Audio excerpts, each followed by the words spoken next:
Welcome. Welcome back to the Better Men, Better Ball Player podcast. I'm your host, Trey Cobb, and I am really thankful for you to be with me, especially today on our 20th episode. 20 episodes, 20 weeks. Have been fortunate to talk to some really great coaches, some really good friends. I've been fortunate to have good relationships that allow me the opportunity to speak to some other great coaches. And today is no different. And I'm really thankful to be able to talk to you here on the 20th episode to head coach of Millersville University, John Shehan. Coach Shehan has been a main stage ABCA convention presenter. And if you have not been to the ABCA Coaches Convention, I highly recommend it. This year is close to home. Our first one close to home in Washington, D.C. Hopefully, with all this COVID stuff, we get a chance to do that. But if you have not been to the Coaches Convention, it is amazing. There's nothing like it. No other convention is like it. Just the networking itself, the amount of presenters. As a coach, especially different levels, you may have to. As any coach, you always have to take things.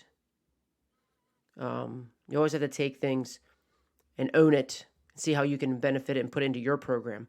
But especially because you're looking at coaches from a very high Division I level with the big budgets and things like that. So, but overall, the value that you get at the ABCA convention is unbelievable. And so, Coach Shehan has been at the top there, has been a presenter on the main stage at the ABCA. He is the current head coach at Millersville University. They've won 7 PSAC championships, 7 Eastern Division championships, They do have a PSAC championship as well. They've had 2 NCAA Atlantic Regional titles. He's had 4 40-win seasons. He's had 8 NCAA Tournament appearances. They have reached now the NCAA Regionals for 7 consecutive years. I'm sure it would have been an 8th this past year, knowing the kind of squad they put out for the first, I think it was 15 games.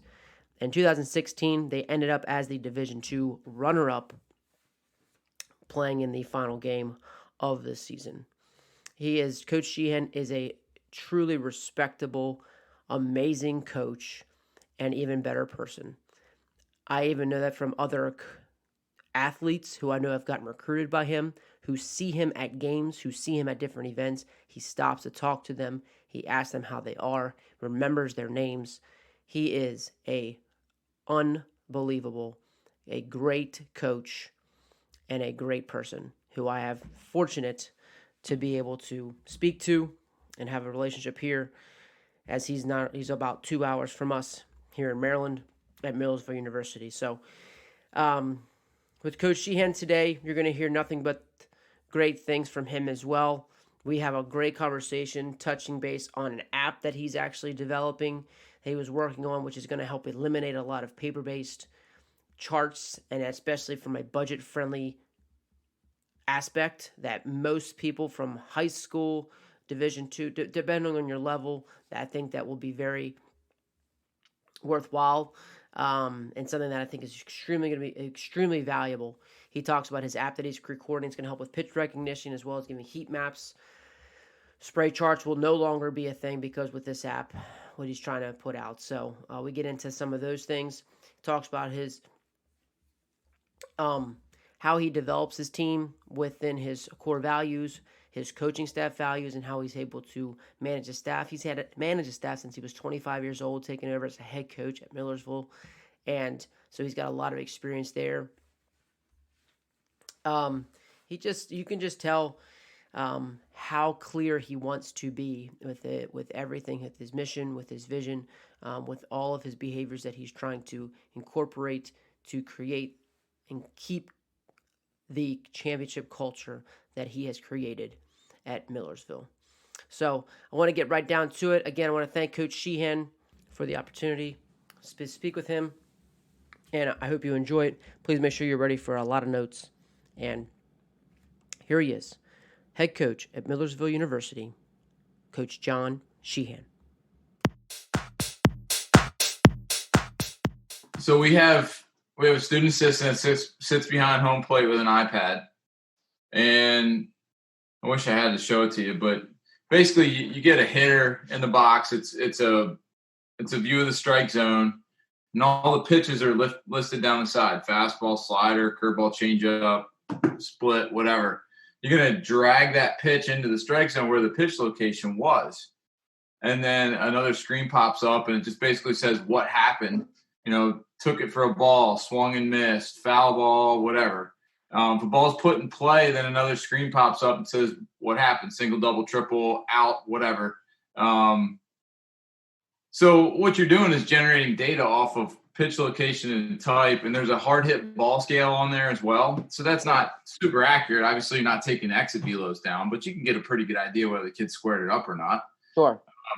And then what the app will do is generate a report at the end of every game. So when the kid gets done playing that night and the student assistant hits submit, that kid gets a text message on his phone, and he can pull up a PDF report of all of his at-bats, pitch locations, and the result. So then he can go back and fill out his quality plate appearance information. And what we're trying to do is create a stat for decision-making. So we just want the kid to be able to say, did I swing at a good pitch or not swing at a good pitch? And what was the result? And then at the end of the year, or even at the end of a series, you can go back and look at, how did Westchester pitch Justin? How did, or we go to the end of the year and we're playing in a regional and we've got Mercyhurst and we've got, 3 games against Mercyhurst earlier in the year. Now we can pull up a heat map of where that pitcher attacks each hitter individually and what his stuff looks like. And spray charts are included. So, I mean, it's just a way to, I think it may get rid of almost all the charts that we use, just because all the data that you can generate and we're really close. We used the app for our 18 games this spring. It worked really well. We didn't have the piece where the kids get the report after the game done, but we were able to run reports and look at heat maps and that kind of thing. So, we're getting close. The iOS version will be done this month, and then, off and running. So we're hoping to release something to the public. We're hoping this fall, but since there isn't a lot of teams playing right now, we need to get some more data, and I may just sit at home and watch MLB and track pitches and maybe pay my 11-year-old to do that. So, because I'm sure it's like any app, it's work in progress. You got bugs and you got to work some things out, but that's super cool. But just the convenience of it, that's what's tough about paper to pencil is the matter of when you get it back to the players, the timely manner and without staying up in all hours of the night and everything else you got to do. So you're saying with the app, it's one of those things too where the kids have it before they get in the locker room, or as soon as they get on the bus, it's in their hand and on their phone. Which for us, it's like, we played a doubleheader and Cole Freeze has no idea what he saw the first pitch of the first at bat. It's just really hard to go back 8 hours later and look at something and try to figure out, was that a good decision or not? So, and we tried to do it on paper and pencil, and it took, we had 750 sheets of paper by the third week of the season. Yeah. So, and you had holes in the paper from all the pitches that were being charted in the strike zone. It was just hard. So you're saying, this one, let alone the pitch, whether I swung at a good pitch or not, it's also going to say, then you're going to say, I hit that ball to left. Right. And, that ball was a bloop or that ball was hit hard. Correct. So that's going to be able to do all those things besides the pitch. Yep. It was in the zone. Wow, that's awesome. Yeah. So, you can generate a lot of different heat maps from that data. Where do I hit the ball hard? What type of pitch do I hit the ball hard? Do I hit balls harder off of righties or lefties, inner half, outer half? Do I chase out of the zone with sliders? Do I chase up out of the zone with fastballs? You're not going to get the data that you would from TrackMan, but it's affordable for D2 programs that can't afford TrackMan or high school programs that can't afford TrackMan. That I think TrackMan's almost overkill with some of that stuff too. The kids at the end of the day just need to know, I need to see the ball in my legs and stop swinging out of the zone high. Or this guy attacks me with fastballs up and breaking balls down, or maybe it's a sinker slider, but. And that's my next question was I was thinking would your student manager do it for the opposing hitters? Correct. Yeah, absolutely. So just so you would see how, you can run all the same pitching reports for your own guys against opposing hitters. So you start building scouting reports on your opposition as well. Yeah, you could run it for both.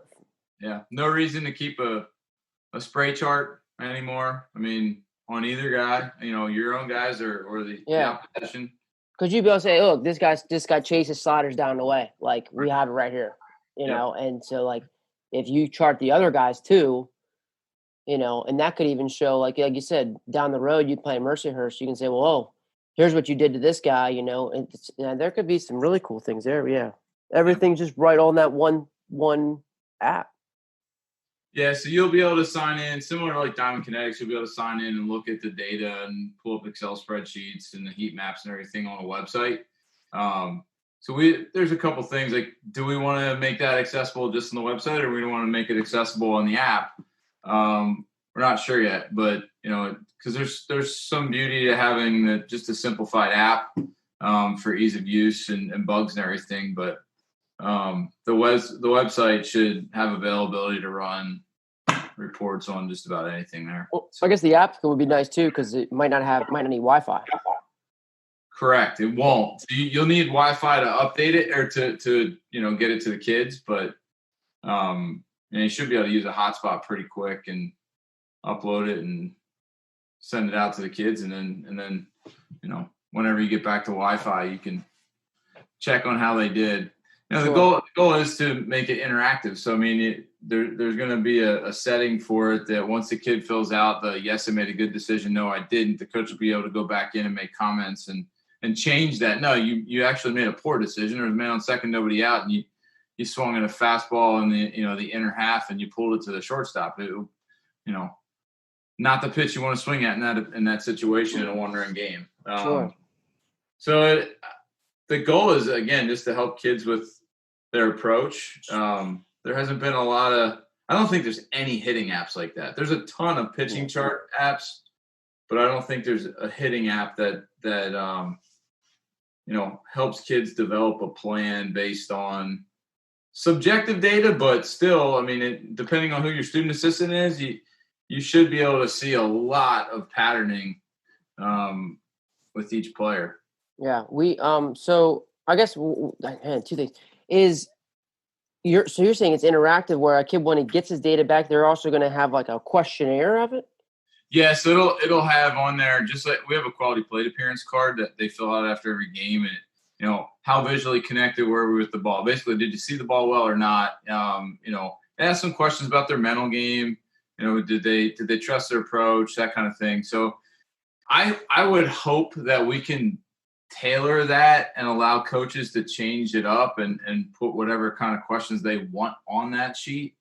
I don't think that would be a big issue, but the big thing is our app builder. He's a baseball guy, and I mean, he played at Slippery Rock. He has a really good idea.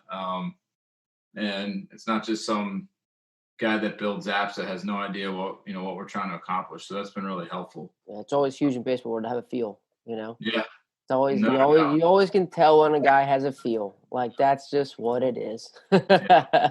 Yes, sir. So. Yeah, man, that's really cool. So, like, I guess on top of that, because I always, and so it's funny you say that too. Like, we did a chart today this summer, and had it was a plus or minus. Like, plus, you took a ball, minus, you swung at a ball. Plus, you swung at a strike, or minus, you took a strike. Right. And not all the time. So, like, even like, and it's good because the conversation came out like, hey, coach, well, it was good for me to take that strike there because I couldn't take it the other way. I'm like, yes, that's true. But for the sake of this chart, it is what it is, because overall we're trying to teach aggressive maybe earlier and things like that. But right. So those conversations were still good. But yeah, I would say I did have the guy. We typically had one guy do that, and it was a conversation I had to have. Like, look, man, like, if it's off the plate, it's a ball. Like, you need to say, oh, well, it was close. Like, no, man, you need to be pretty tough on them. So yeah, like you said, depending on your manager, like, that's a conversation that I know I had to have with the guy. Like, look, if it's a ball, it's a ball. Like if it's a strike, it's a strike. Like don't. And it's a little subjective, but yeah, once you have the conversation, set the expectations, and like you're so good at, you'll be fine. But that'd be awesome.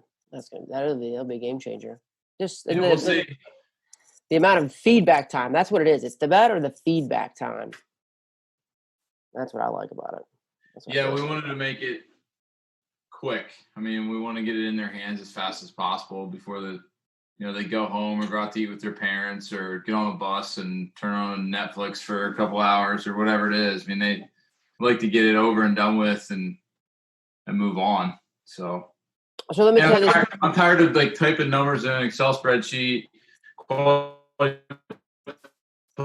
appearances, hard hit balls. I mean, everything that we're doing, and then we start getting into a decision making number, and then I'm charting like swings out of the zone up, swings out of the zone down, chases out, chases in, and it's fastball percentages taken. I mean, just trying to figure out any type of pattern with these guys, and now it'll be so much easier just to run a report and say, oh yeah, why are you taking so many fastballs? Mm-hmm. So that, I guess, so the next step is for me, it's always like, because I've gotten to these certain process, the quality bets, like, so I always come back to like, hey, well, when you get to that decision-making number, like, what are you teaching to help them improve that decision-making number? Like, what are some things that you will do? Because I had a couple things that, what will you do to help improve that number after you've had the conversation of like, why are you taking so many? Like, and let's work on this. Right. That's a great question, Matt. We have a very functional batting practice. So I think, in terms of we're trying to make BP as game-like as possible. And you can't necessarily do it all the time with a 90-mile-an-hour fastball and a 78-mile-an-hour curveball that they're going to see. But you can do it in terms of location. So guys are, if you're going to sit outer half in a game, you better work on sitting on the outer half in BP. And if you're going to sit on breaking balls and try to hit first pitch breaking balls that guys are flipping in for a strike early, then they need to work on that in BP. So I think any way that you can simulate BP with the pitch machine or coach pitch in a situation where they have to tell you what their approach is going to be in terms of what they're working on hopefully through this app, and then see them execute or not execute it's a way to, take the data that you have and make it functional. So the other part of that is, just as a coach, knowing a guy chases breaking balls out of the zone, you let them know, hey, today's a mixed day and we're going to throw, you can call fastball outer half or fastball inner half or whatever, but I'm going to mix breaking balls out of the zone to you and you have to lay off of it. And it's amazing that guys, there's a panic thing there. There's it's that point where the guy's like over aggressive because he's worried about striking out or under aggressive. And it's getting to that mix where guys are ultra aggressive in the zone that they're looking for, or ultra aggressive on that mistake breaking ball when they're sitting outer half because, they know they're going to be on time for it. And when you can get that right mix, you don't swing out of the zone and you get your swing off on pitches that you want to. So anything that you can do to simulate that during practice instead of just going out and hitting BP, even with the pitch machine. I mean, guys just want to turn the pitch machine up to 92, 93. But yes, it's simulating seeing a pitch at that speed, getting on time and hitting. But it's still not simulating an at bat, fastball after fastball after fastball after fastball. So, I mean, you still got a guy on the mound that has a brain that's trying to outthink you and beat you. So, you need to think a little bit like them. And again, it's a lot easier to think like them if you have data on how they've gotten you out. Absolutely. Yeah, D2, D3, NAIA, JUCO, even mid-major schools. I mean, we just don't have the technology to go up and have, years of video history on a kid or, the ability to go back and, we can look at paper charts we have for years, but how do we find patterns in that? It's really hard unless you have a full analytics team going through those charts and and put numbers together after every series. So hopefully this will make it a lot easier. Yeah, it sounds like it will. It sounds like it will. I mean, like, so I guess ideally, when you like in the future, you have batting practice. Are you gonna try to bucket kids into certain groups based off of like they're chasing certain things, or is it mostly just like, hey, what are you working on, and we're gonna work on like you try to make it like how individualized or how specific will you then have BP now? How will that change? Sure. I think it'll be, our groups are based upon in the fall or whatever they're working on from a development aspect. So if a guy has issues with bat speed, or if a guy has issues with connection, or a guy, it's basically movement pattern things that we group our guys with in the fall, based on their assessment, based on the data that we're getting off sensors, K-Vest, Rapsodo. We might have a group if we have 3 or 4 guys that are struggling hitting the ball with consistent exit velocity to the opposite field, or last year we had some guys that really struggled pulling the ball in the air.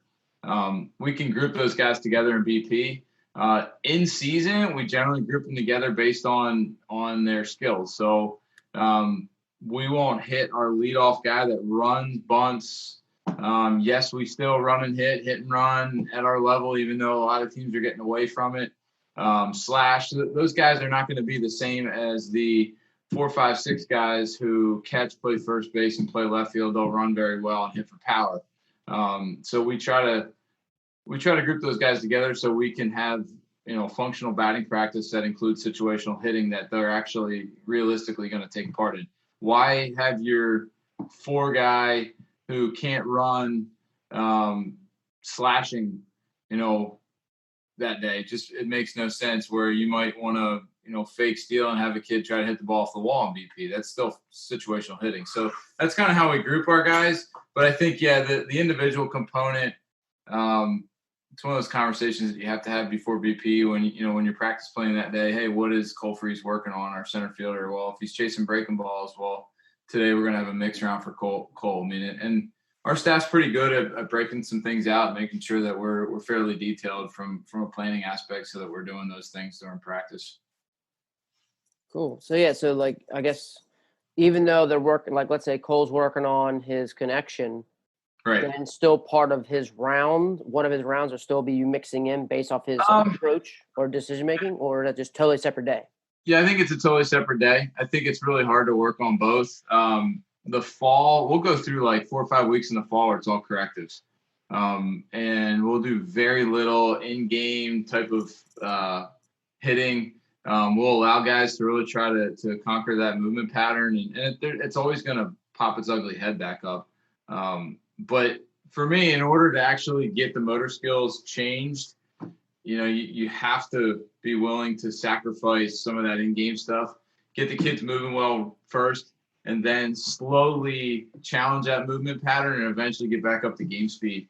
And for us, that's been we're hoping that it would be the right mix, and we're off to a really good start last year. But this has really been kind of I'd say a 2-year thing that we really started changing our thought process on motor skill acquisition, and then how do you take the movement pattern changes and also coach the approach as well. But you definitely have to separate it. You definitely have to separate it and create 2 different environments for those guys.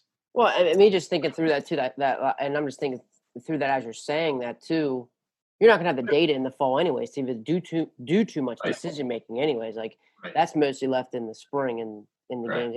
Even halfway through the year when you start to realize, hey, now you're starting to do this and some blatant stuff. So that's really, that's gonna be because we're trying to get 400 or 500 swings in the fall just to see how a guy moves, and going through their movement or their functional movement scan with our PT and trying to figure out, what's symptomatic in their movements and asymptomatic in their movements. In other words, just because a guy has bad hip mobility doesn't mean it's going to affect them negatively as a hitter. That's a good point. That's a great point. You know what I mean? You don't hear that much.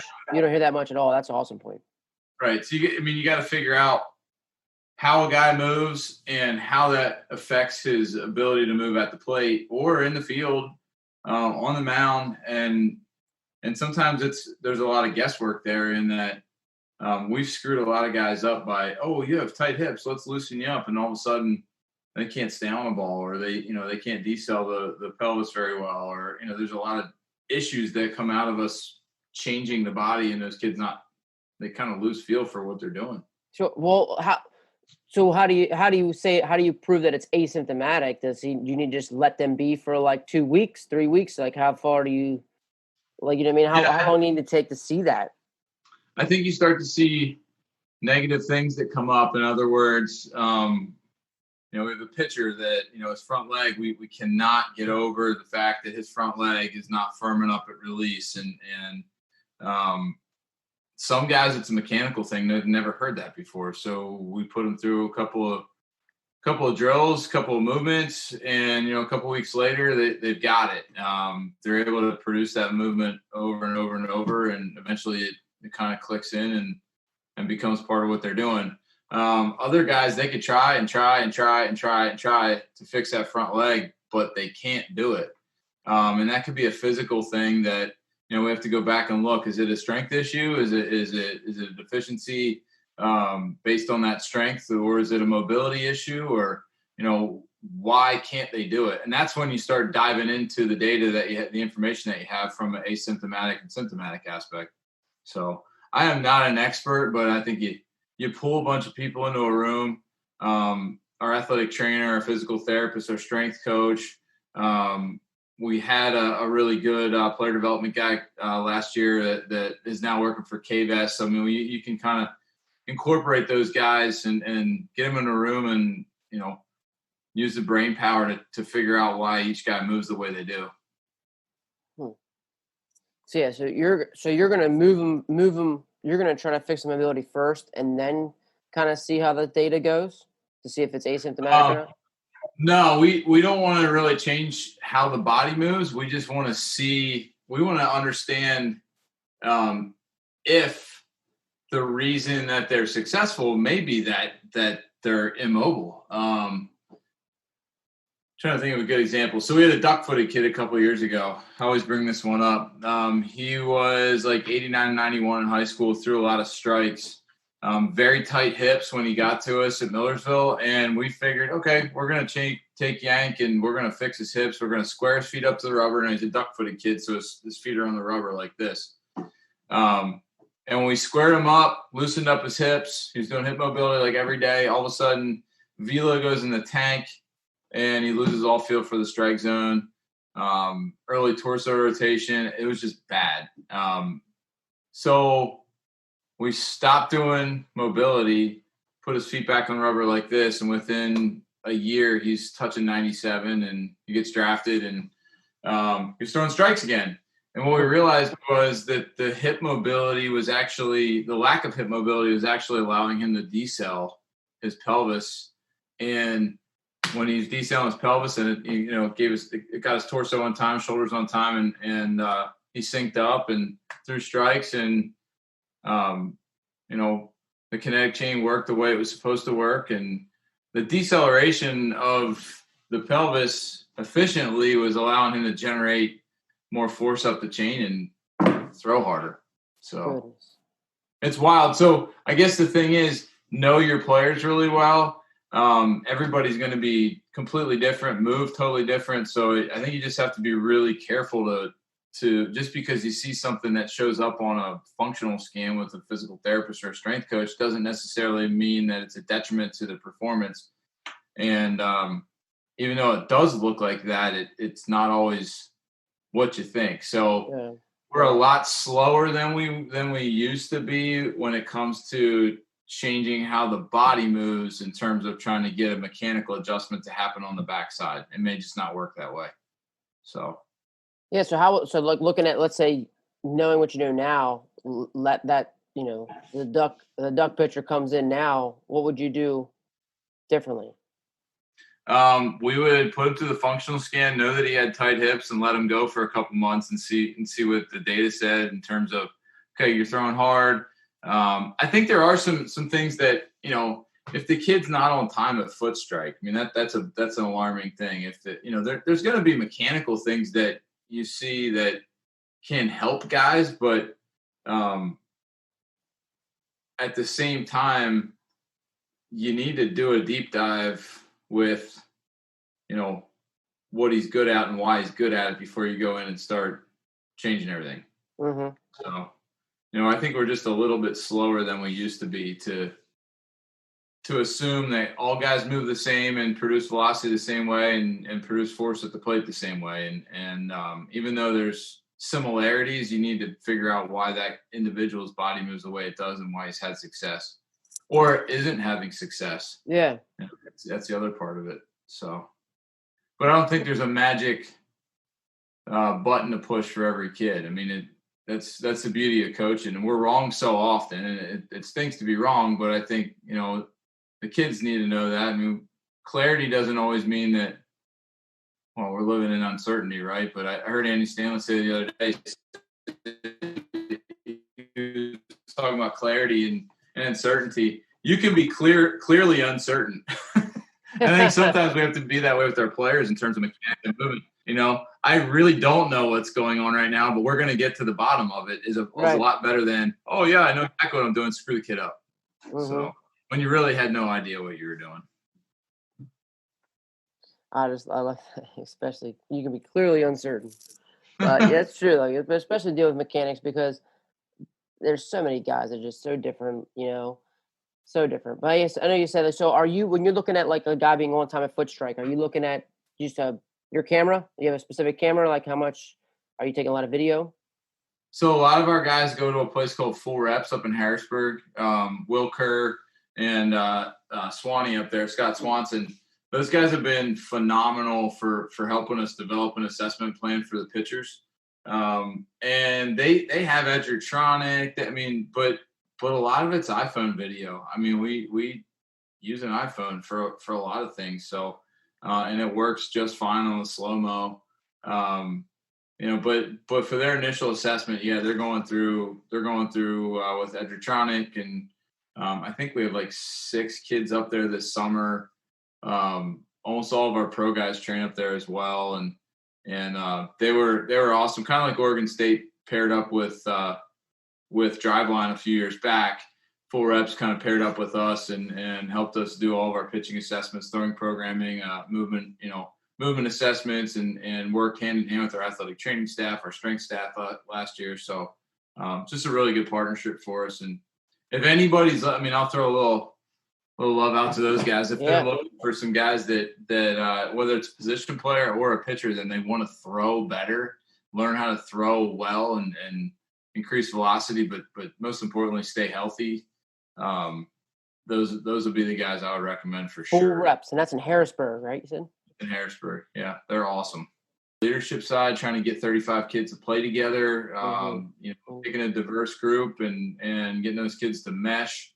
And having a different group every year. It's always different, right? I mean, the longer you coach, every team is different, just like every individual is different. So that's what I enjoy the most. But I think if you're not really doing deep dives into the development side right now, you're going to be, far behind. I mean, every day I'm going through the internet, and Driveline does those Sunday Thunder Nuggets, and it's like, every Sunday I read something that I had no idea existed, and it's just crazy how fast technology has changed the game of baseball. So, and it amazes me going and working camps and getting to know a lot of coaches, at the lower levels of college baseball. They use the budget as an excuse, and you've got to find a way to get involved and utilize technology and learn. Or you're going to be on the outside looking in quick. Mm-hmm. So we have a value. I saw one of your questions was why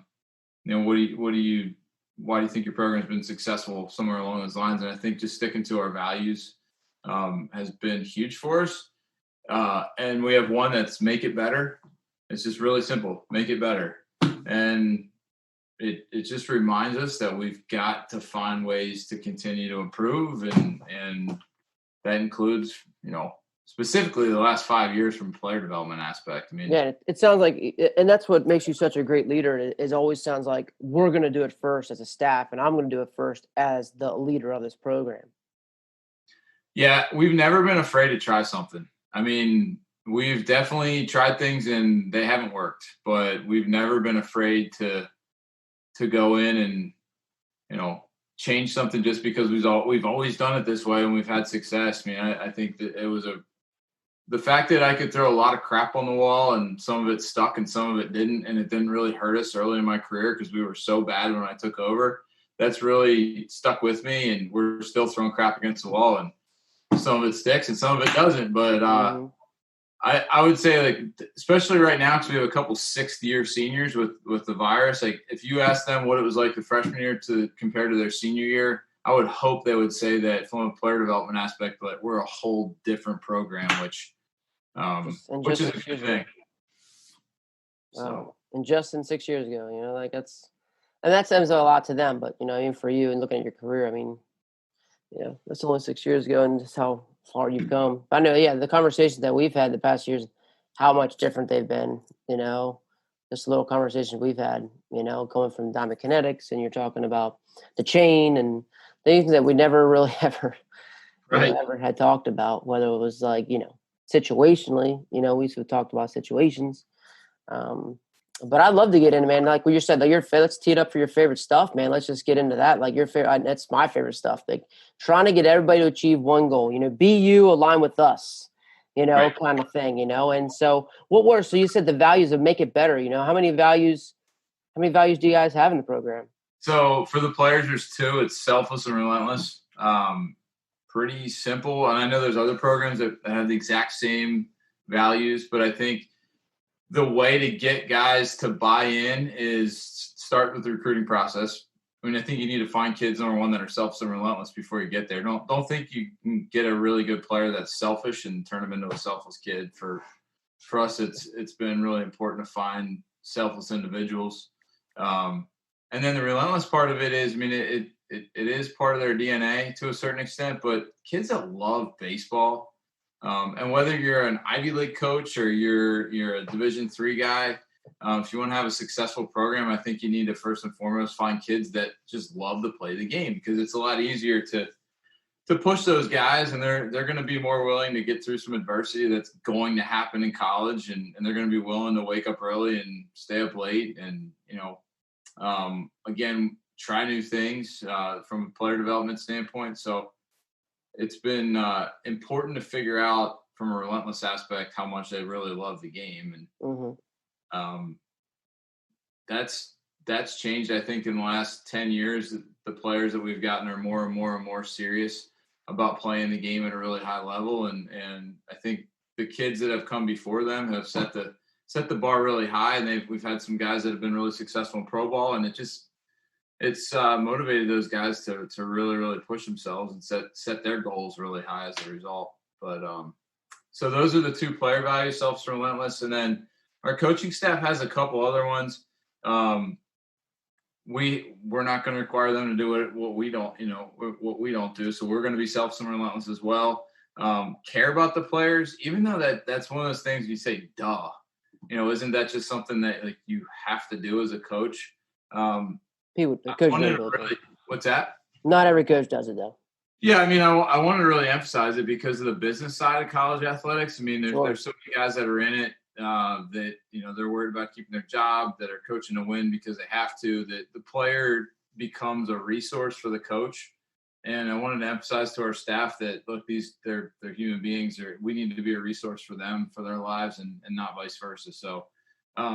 Finding a way to put them first, care about those guys, whatever it might be, on the field, off the field, but really emphasizing clarity around caring for these guys, just like a parent or a big brother. So let me see. Every decision we make, and this is kind of a long one, but every decision we make needs to be based on the student-athlete experience.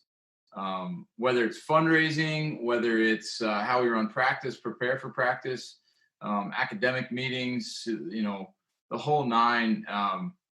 There's an expectation when they come in, as a freshman, that everything in the recruiting process that we talked about needs to be in place. And that includes, like I said, player development. They're going to expect new things. We're going to try new things in the player development area. And if we're continuing just to do things over and over and over and we get lazy as a staff, then they're going to have a poor experience. Fundraising is huge at the lower level. So, I mean, if we're fundraising for the program, it better impact the student athlete experience. Yes, scholarship dollars, but technology, the facility, all those things directly impact those individuals. So, and then the last one we kind of mentioned already was make it better. Mm-hmm. Find a way to make it better. I wake up at night and some of the nightmares I have are that we've worked really, really, really hard to get to the point where we're successful year in and year out. And then, we get lazy and complacent, and success breeds complacency, and that's what it does. And then you end up going back down the backside of the mountain. And I've seen it a lot in our conference. It's really, really good baseball, and it's really easy to lose a foothold and not compete and go to a regional every year. Mm-hmm. Yeah, it's almost like I had Butch Thompson just talking to him, and he was saying how, Gun, you're at the top, change you're at the top so you can man, how did he word it? He just has a great way of saying things. But like as we change at the top, it doesn't allow for that decline in growth, and so because we always continue to stay uncomfortable, and I forget exactly how he said. He said it's a great, I'll probably just butcher it, but like it was such a great point. But the point being is when I'm at that summit or the high level playing, I said like we can't be afraid to change to continue that growth. Exactly. And I think that make it better value allows us to do that. To do that and keep us focused on it. I mean, it's hard to say make it better and just sit there and keep doing the same thing over and over and over and over. So how do you? So like you said, your fall is very developmental. Your fall is all about development of. So how are you developing selfless and relentless into the players during that time in the fall? I think again, going back to that recruiting process, you kind of have a base to work with, but we start off the first week and we are very, very clear on what it looks like to be selfless and relentless. So we'll go through an activity. We'll break into small groups. We'll go through one value a day. And there'll be a freshman in each group. So you might have 4 guys in a group, for example. I'm sure you do this in the classroom too with collaborative learning. And we'll give them the word selfless, and then we'll give them in the classroom. So they'll have to come back with 10 bullet points or so, which will, tell us what they think is a selfless act in the classroom. So it might be sitting in the power tee front and center. It might be paying attention. It might be preparing for class and making sure you get your reading done. But anything that would be selfless in the classroom would be listed there. And then we give them selfless at practice. What does selfless look like at practice? What does selfless look like in the weight room? What does selfless look like on game day? What does selfless look like in the community? So the conversation builds. These are probably 2-hour activities where we come back and have some deep conversation about, being selfless in all of those areas. And I think what happens is the freshmen get a really, really good idea rather than just reading team rules of what it looks like to be a Millersville Marauder and what, why they should be different when they're walking around campus, why they should be different when they go to summer ball, and what selfless and relentless look like in all of those areas. And I think that's, again, it's about clarity, right? I mean, as leaders, we need to be really, really, really clear about our culture and, obsessed with our culture. And I think that's starting off before we even pick up a ball, before we go through an assessment. It's a full week of talking strictly about our culture and how those values impact those guys and what the experience, you're going to get fired based on values. I mean, fired and hired happens based on values. You can kick every ground ball, but if you're working your absolute tail off, I mean, there's going to obviously be a point where you're not going to play shortstop if you can't field a ground ball. But at the same time, if you're not willing to relentlessly work on getting better defensively, you're lazy. I mean, and lazy players aren't going to make it. Selfish players aren't going to make it. So you go back and start thinking about your fires. In other words, guys that get cut, 99% of the time, it has nothing to do with ability. It's usually those values that are popping up. And I think Nick Saban, his famous quote, one of his famous quotes was that high achievers and mediocre people don't get along. And it's so true. Mm-hmm. It's so true. Usually the players will know whether a guy fits our values before I do. I mean, you can tell a coach and answer questions through the recruiting process the way he wants you to answer them. It's pretty obvious you don't want to answer selfishly. But at the end of the day, when you get on campus, you get away from your parents and you start living your life, you're spending a lot of time with your teammates. So they're going to get to know exactly who you are. And in our culture, it seemed like the players seem to know who's going to make it before I do. Now, do you ever have those conversations with kids? Like, has that ever happened? Where you're like, Coach, this guy's not. Oh, yeah.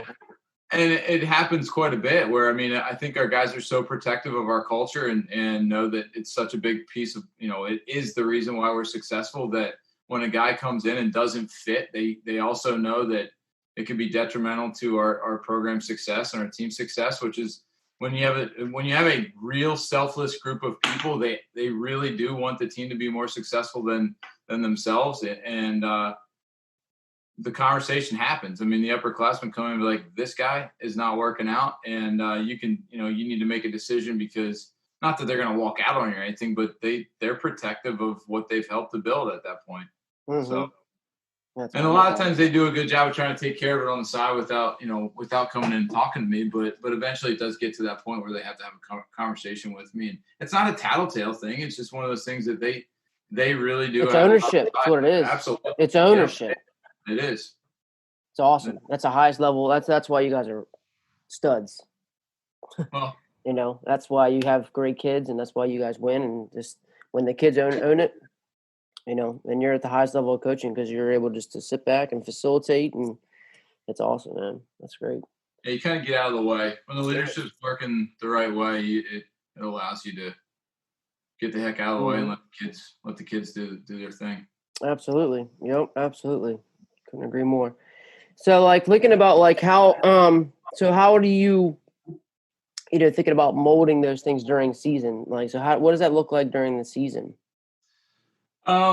We talk about what it means to be a good teammate. And I know that sounds so cliche. We read 2 books every year, and this is one of the things that we haven't changed. But we read the 5 Dysfunctions of a Team by Patrick Lencioni. He has a great podcast out that he started with about a year ago.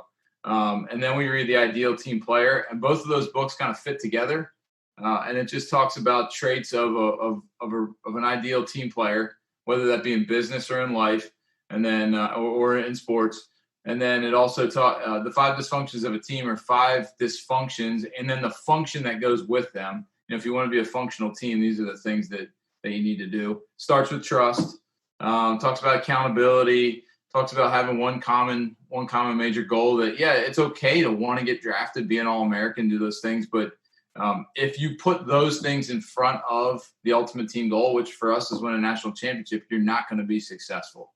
So it's pretty cool. By the time a guy's a senior, he can pretty much teach the book to the team because we've gone over it 4 times. And heck, right now we got some of those guys that'll be 5th and 6th year guys a lot more. So how does that? Yeah. So how does that look when you have guys that have read it multiple times?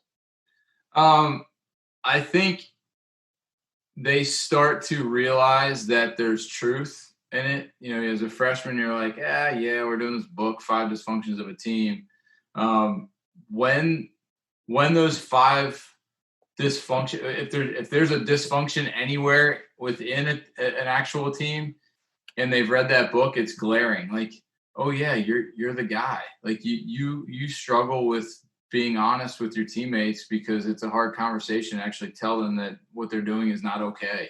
When there's a trust issue, it's super obvious to these guys. But every year there's at least one guy that comes back to me after he graduates. Is like, we just funny thing, professional development day, we're going over the 5 dysfunctions of a team and whatever business firm they're working in. So it's pretty cool to see that. And if any of your listeners haven't read that book as a coach or a business person, they need to do it. It's fantastic. So 5 Dysfunctions of a Team. Who wrote it? Who's the author? Patrick Lencioni.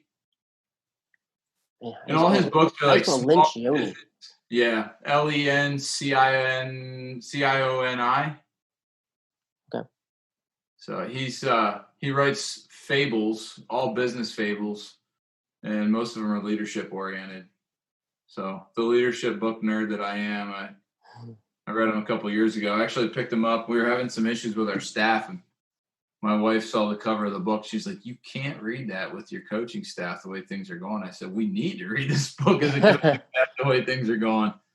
So, so how do you handle those things, man? Like how that thing? You got into this game, at a pretty young age, being a head coach at what, 25? 25, yeah. So 25. I was the worst staff manager in the country, and it's still a weakness. It's hard. I mean, it's really hard to manage a staff. Usually in leadership, there's egos and guys that are trying to move up, and guys that think they should be the head coach, and guys that don't want any part of being a head coach. But I think if you keep the service part of it in the forefront, you're more likely to help those guys along rather than just be their boss. Again, just like the players, if the staff is a resource to you as a head coach, you're gonna struggle to manage those people and get everybody moving in the right direction. But if they know that you're there to help them out and help them move forward in their career, you're going to be more likely to have a staff that works well together and you're on the same page moving forward with the team and program goals. Mm-hmm. So like with your staff, like, do you kind of set the parameters of things, or do you just say like, "Hey, you're this guy, go ahead and go do what you want within us," or how do you kind of manage those different aspects? Bake and I have been working together now for, I want to say 11 years. And he came through the program as a player. He tore his labrum, became a student assistant, worked his way into the volunteer position, and now he's pitching coach and recruiting coordinator. So he's kind of had all the hats except head coach. He's a right-hand man. I mean, I know when Baker calls and says, "We got a guy we need to offer," I mean, it's a pretty easy decision to offer that guy. He knows exactly what it looks like. When he goes down to the bullpen with the pitchers, I don't have to worry about things getting done. I mean, it's one of those things where he's got full autonomy and runs a pitching staff the way he seems fit and deems fit. And, with new guys, I think it's really important that every year, again, going back, just like the players, we have to create clarity on what our values are as a coaching staff and what's important in our program, what standards and values that we are not going to get away from. With that open-ended, okay, Coach Sassman, you're running the outfielders and the base runners.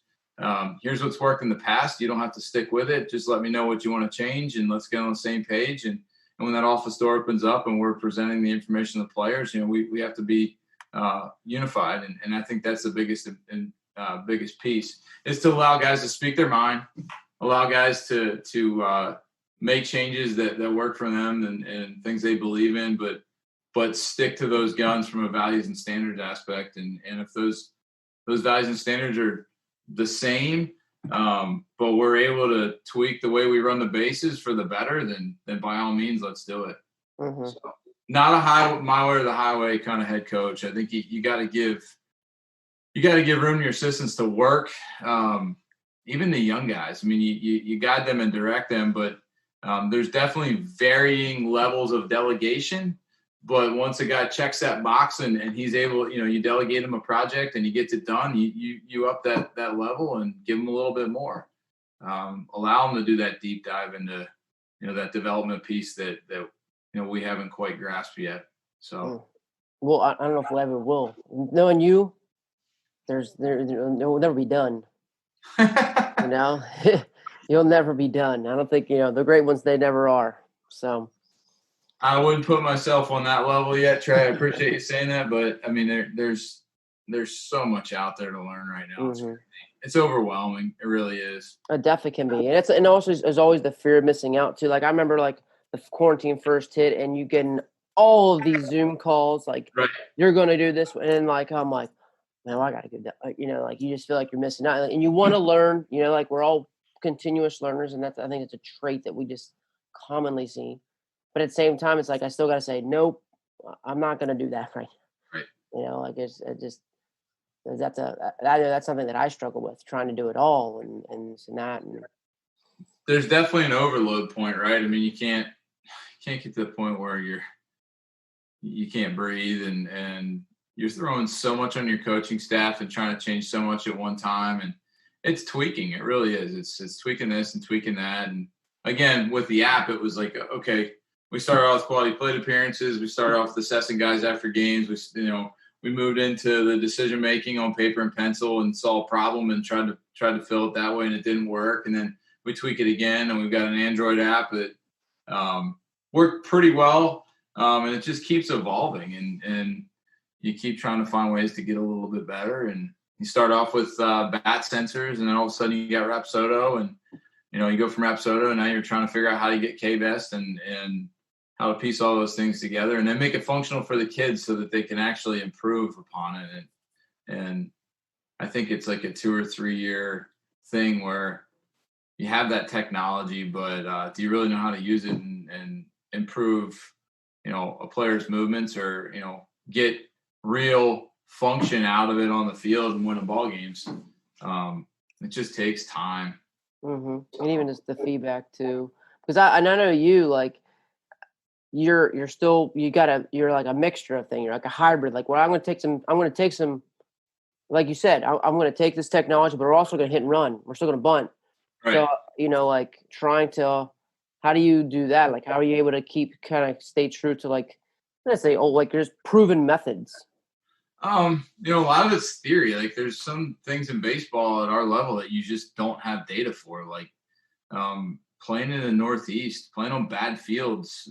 Division II is so weird. I mean, you can see a guy throwing 96 on Friday, and then, Tuesday afternoon, you're seeing a guy that might not make your high school team. Just, it depends so much upon the variables, and I don't think there's data to prove everything. So, the run and hit, for example, is something that I don't have data of how much it actually works at the Division II level in college. I mean, we don't have that information, but I know there's going to be days where the wind's going to be blowing in 40 miles an hour. We're facing a guy from Lemoyne this year that I think was a 5th rounder or something like that. And we have to find a way to produce a run on a really, really tough day to score and a really tough ballpark to score against a really good arm. And the more dynamic we are offensively, the better off, chance we have of putting a couple runs on the board and finding a way to win that day. So I always get that question, like, oh, do you recruit power hitters? Well, yeah. Do you recruit guys that can run? Well, yeah. Do you recruit guys that hit line drives and have, bat to ball skills? Absolutely. But I think if you get stuck with one or the other, I mean, you could find yourself in a situation where if you don't hit a bomb that day and the guy's, got a really good sinker, it's kind of hard to, put the ball in the air. Then we have to find a way to win. Augie Garrido said, go into a knife fight with a world-class knife fighter, you better be able to pull a gun out and shoot him, right? I mean, find a way to win, right? Right. Well, like I said, like my offensive philosophy, like my offense is like, we're going to do what the game tells us to do. Right. You do what the game calls for. And if it calls for a hit, it might call for hit and run. It might call for a bunt. It might call for just, we're going to sit down here and just smash all day. And that's what it's going to call for, right. Because that's what we can do. But, like, if it's going to call for us to put that a bunt, or it's going to call for us to run and hit, then we need to do that. And Lord knows, we had 2016, we had a team that was unbelievably fast. But there were still days where, we ran literally 6'3", 6'4", 6'5", top 3 hitters in our lineup. They could fly. But, and I don't know that we'll ever see that kind of speed ever again. But at the end of the day, there's still days where we couldn't run. There's still days where they did, the opposition did a great job holding runners, and the catcher had a cannon, and we still had to figure out ways to get in a scoring position.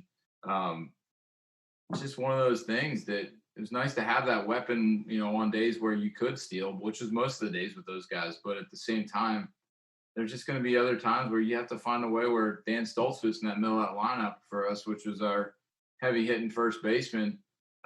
He needed to go hit a 3-run jack, So it's just figure out what your team does well and figure out what the individual does well and build an offense that's as dynamic as possible. Mm-hmm. That's been our goal. Yeah, I'm thinking during those times, I guess during the spring, I guess when you're trying to think about, like, well, how am I going to teach all those different things? That could be a question that could come up. How do you try to teach whatever the game might call for? Sure. We try to have some type of scrimmage, even if it's an inning, 2 innings, 3 innings, 4 innings every day, whether it be pitch machine or coach pitch. Put those guys into game-like situations. It might take 20 minutes some days, and it might take an hour some days. But trying to put them into some type of game situation is huge when it comes to running different plays on offense, running different plays on defense, and having pitchers hold runners and having guys get live reads on the bases, live reads on batted balls. So that's a big piece of the development. Coach Mack at UVA went down there years ago, and we just the game-like reps are so big, whether that be in batting practice, making as game-like as possible, or like I said, defensively, getting live reads off the bat. That's a big Tim Corbin thing that I think I just saw Monty Lee talk about it this morning on Twitter. It's just, Me too. I saw that too. Yeah. Yeah, I mean, get as many live reads as you can off the bat, whether it be BP. Too many teams just go out and shag, and you hear it over and over and over. But that's something that's been a staple for us defensively. We play up the first round of BP every time.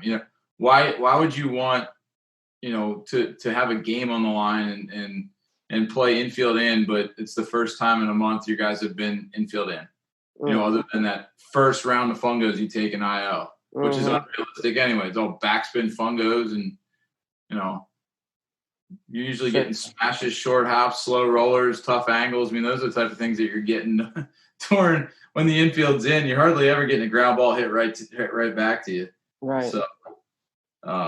So true. It's a great question though, and we talked about a little bit with building your batting practice groups on what may happen from a situational hitting aspect. Right. Yeah, based off of certain guys' skills. Right. Right. So it drove our power guys nuts when I was asking them to slash and BP. First and third, if you're now our 3-hole hitters are hitting in a 2-hole with the new data that's come out, and it's put your best hitter in a 2-hole. But rarely am I going to have our 2 or 3 or 4 guy safety squeeze, first and third. But the 8-hole hitter, there's a pretty good chance in a 1-run game that we're gonna safety squeeze to push a run, and based on score and where we're at in the ball game. So not that our 4, 5, and 6 guys don't know how to bunt, but we're probably going to have them work on that far less than the guy who's going to see it 3, 4, 5 times in a season. Right. Yeah, that's like I said, at any level, if those middle guys, top 3, if they're bunting a lot, we're in trouble. Right. We're in trouble. No doubt. For sure. So I mean, I like that, like how you say you put that in there. Skill-based groups. So good. So good, man. That's awesome. So looking at I was just, as I was thinking and different things that come up, and you talked about how something that stuck with me about over the years, guys read the books, they start to pick out your dysfunctions of a team. I'm sure when you have these guys that you've had for a while, then they do know to slash, or I'm sure there's just a progression there. I'm just thinking of the commonality of you've had a handful of guys now be successful in the pros, like you said. So has there been a common trait between all those guys? Is it common for them to you see you've now made the progression and see you've not here because you can recognize these dysfunctions? Maybe not from a team aspect, definitely from a leadership aspect. I mean, our better leaders have lived out those ideal team player traits, and then the 5 dysfunctions of a team. But our best teams have certainly been the teams that are able to keep each other accountable, that are able to focus on winning a national championship before getting drafted, which is funny because the best teams are always the ones that typically have the most pro guys on it at the end of the year. One thing, 2 traits I would say, and these are more baseball oriented and offensive, to be honest. The one thing that Coach Bacon and I have talked about quite a bit when we're out looking at players, and now Coach Sassman and we just added a new guy to our staff, Eli Napholtz, just got released from the Brewers. But base running, we went back and started looking at draft picks, All-Americans, guys that have had great careers, potential Hall of Famers. You know, when you look back at it and say, okay, who are the top 10 position players we've had? And the one trait that we pulled out from a baseball aspect with all those guys was they were all really good base runners. And when you start thinking about it, it's like, okay, I mean, they understand the game. Yes. I mean, they really do understand the game. And they weren't guys that could fly and steal bases, but they were the ones who got really good reads off the bat, who, you know, you see a guy with the 2-hold, you know, at first base, they're jumping holds and stealing a bag. And that was something that stuck out. And the other part is, you know, we're going through these batting practice routines. We're going through game-like function during practice.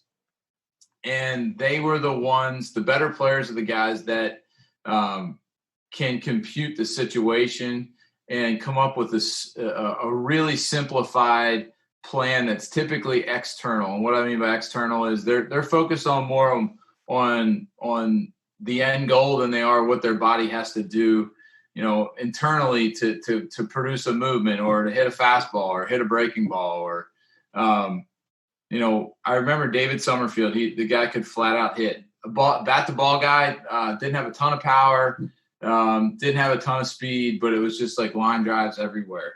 And when you listen to him, and we make our guys verbalize all their planning at the plate during batting practice, he would have the most simple plans, and he was always the guy that could come up with that plan super quick.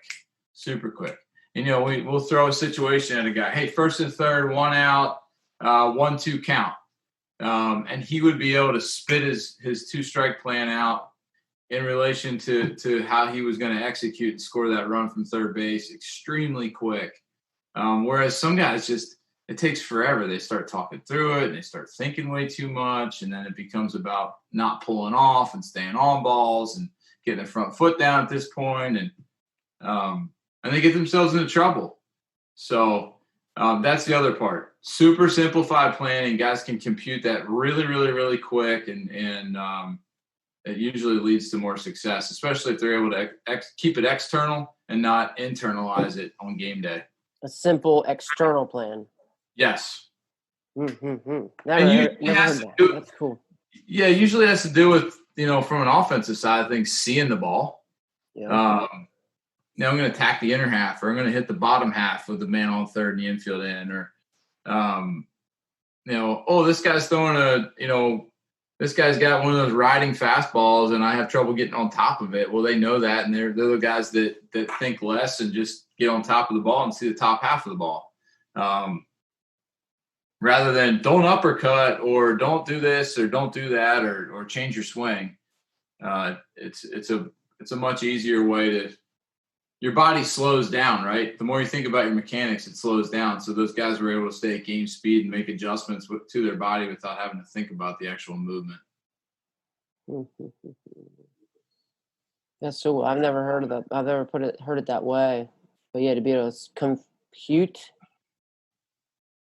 based on the situation, a simple external plan. That's really cool. So thinking about all your players were able to do that and kind of just keep it simple, keep it external. The better ones. For sure. Chas McCormick, who's on the 60-man roster with the Astros right now, he might have been the best at it. I mean, I'll never forget his dad was videoing his at-bats. We played doubleheaders in the PSAC all the time, and the first game he struggled, and it's rare. I mean, this kid broke the all-time PSAC record for hits and just a pure hitter, could really hit, but a lot of his ability to hit came down to the simplification again. So his dad's videoing his at-bats, and he's showing the video, and Chaz is a funny kid. He calls his mom and dad Bob and Nance. He doesn't call them mom and dad. So he looks at him and he goes, Bob.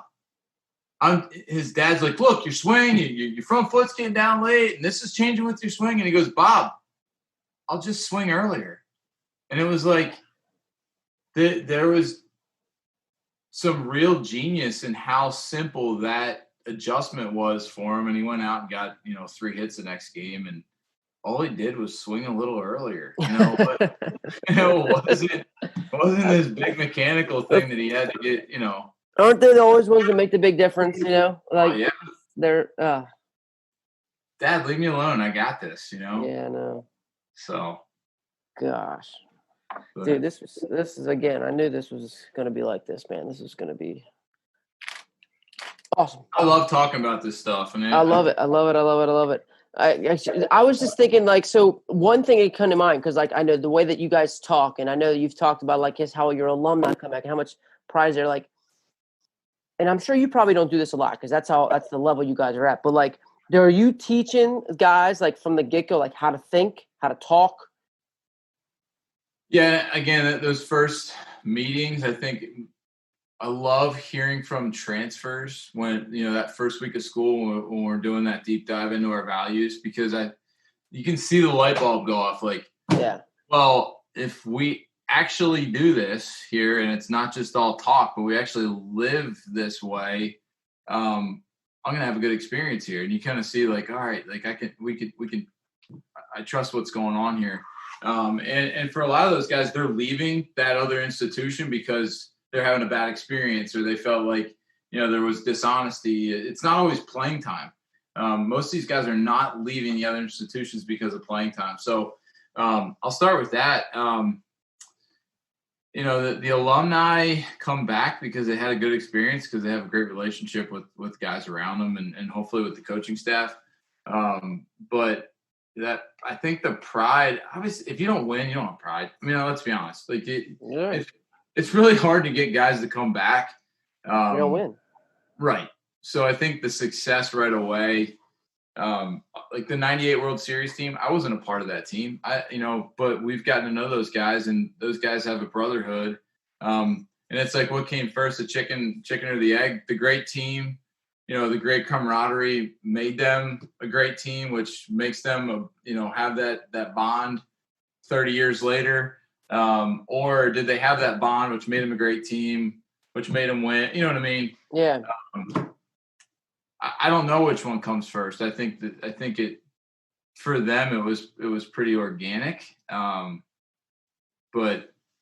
the pride part of it is just that long-term development. And I think every guy that comes through that's been part of that value, at least since I've been here, we've had those two values and we've created clarity around them. I think they can share that, whether you're a 2011 grad or a 2019 grad. That you're a selfless dude and you're a relentless dude. And again, those type of people, they get along, it's really easy for those guys to get along. So for sure. Just thinking about when you look at how long have you had the selfless and relentless, or is that something that you think you're just always going to have? Will you ever revisit that? Do you get a chance to talk to them? How does that, how was that? I think a lot of coaches, I think it's a mistake for them to change their, you got the words on the back of the t-shirt, right? You're always seeing this team's going to be, have a target on their back, and we need to change the word this year because it's going to be a little bit different. We do have a 6-month objective every year we're trying to accomplish, and it usually has to do with, it's kind of problem solving. What do we struggle with the most? What do you think our weaknesses as a team? What do we need to improve on the next 6 months here as we go through the in-season process? But, I don't see us getting away from selfless and relentless. I could see us adding another value. And we have that conversation every year. Is there a value that we're missing? Is there something that we need to have in order for us to be successful? Is there an area that's a weakness that we need to work on? Kind of a potential value that we need to improve upon as a program in order to get to that next mountaintop. And to this point, no, we haven't had to change those values. I think the standards change a little bit. In other words, how do you create a selfless classroom environment when you're in an online class? It's a totally different point that we've got to tackle. And I think there's lots of those different things that have changed through the years where, types of majors. If you're just looking at academics, I mean, it's just different. We had bat sensors. Well, it could be selfish to not turn your bat sensor on and not utilize that technology that everybody's using. So it changes based on the group, and I think those bullet points that we were talking about earlier change. But really, the values haven't. We had a conversation 5 or 6 years ago. We need to add fun. Somebody brought this up. We need to have fun as a value. And McCormick was the guy that said, it's not fun. Like, let's be honest. Going to the weight room at 6 o'clock in the morning, that ain't fun every day. Mm-hmm. But is there enjoyment in the success as it relates to going 100%. To the weight room at 6 o'clock? Absolutely. But joy and fun are two different things. So fun got knocked off pretty quick. You definitely need to allow for guys to put their 2 cents in order to create ownership of those values, though. So you will have that. Was that just like a returner? Is that just a returner conversation you have at the end of the year, or is that something you do prior to bringing all the freshmen in?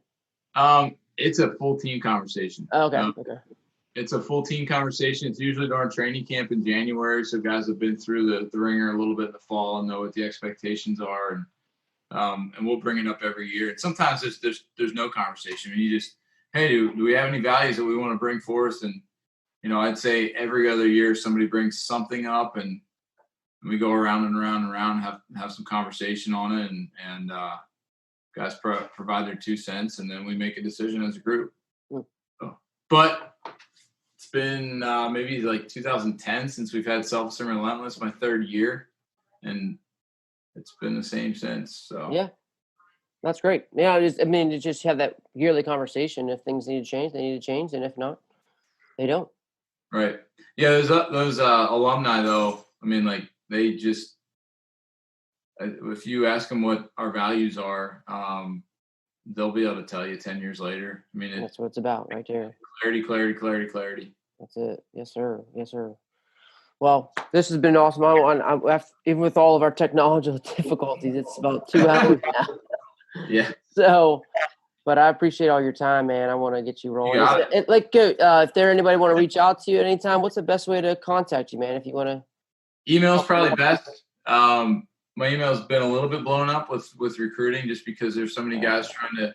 That's the best way to get in touch with a coach right now with COVID and not being able to go out and see guys playing a game other than camp situations for the D2 guys. But but email's definitely good. You could follow me on Twitter and I'll follow you back and DM me. That works as well. So, what's your Twitter handle? What is your Twitter handle?